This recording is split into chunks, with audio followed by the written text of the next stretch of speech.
ভারতের মুখ বন্ধ করে ভারতের সঙ্গে সম্পর্ক ভালো করতে চাইছে চীন। ভারতকে আবার দুর্লভ খনিজ দিতে শুরু করলো চীন। বন্ধ ছিল 6 মাস, কিন্তু নতুনভাবে রফতানি শুরুর আগে ভারতের ওপর চাপিয়ে দেওয়া হলো শর্ত।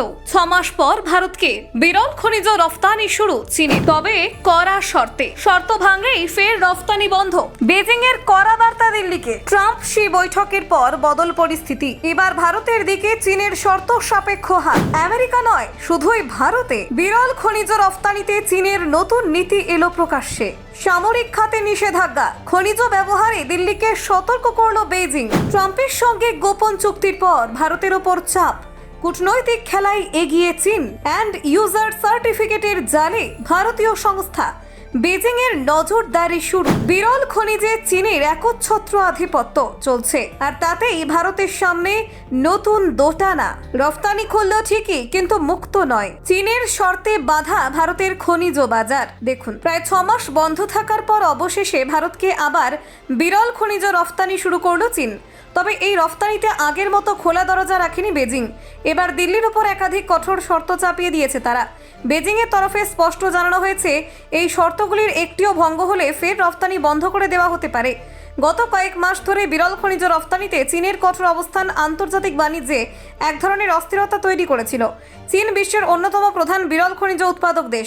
এই খনিজ থেকে তৈরি হয় আধুনিক ইলেকট্রনিক্স, বৈদ্যুতিক যান এবং পুনর্নবীকরণযোগ্য শক্তি সরঞ্জাম। ফলে রফতানি বন্ধের ফলে ক্ষতিগ্রস্ত হচ্ছিল একাধিক দেশ, বিশেষত ভারত ও আমেরিকা। চীনের এই পদক্ষেপের জেরে গত জুন মাসে বেজিংয়ের সঙ্গে সংঘাতে জড়িয়ে পড়েছিল ওয়াশিংটন। মার্কিন প্রেসিডেন্ট ডোনাল্ড ট্রাম্প সরাসরি চীনের বিরুদ্ধে শুল্ক বৃদ্ধির হুমকি দেন। তিনি অভিযোগ করেছিলেন, চীন এই খনিজের উপর কৃত্রিম নিয়ন্ত্রণ চালিয়ে বিশ্ববাজারে প্রভাব বিস্তার করতে চাইছে।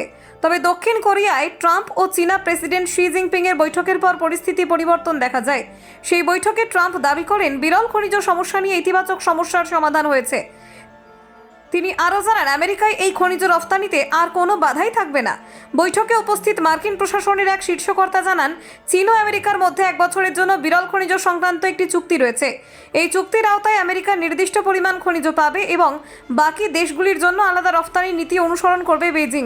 এই ঘটনার পরপরই ভারতকে সীমিত পরিসরে রফতানির অনুমতি দিয়েছে চীন। তবে এই অনুমতির সঙ্গে যুক্ত হয়েছে একাধিক শর্ত। ভারতের 4টি কোম্পানি হিতাচি, কন্টিনেন্টাল, জেশিন এবং ডিই ডায়মন্ডস আপাতত চীন থেকে এই খনিজ আমদানি করতে পারবে। তবে শর্ত অনুযায়ী চীন থেকে আমদানি করা কোনো খনিজ আমেরিকাকে সরবরাহ করা যাবে না।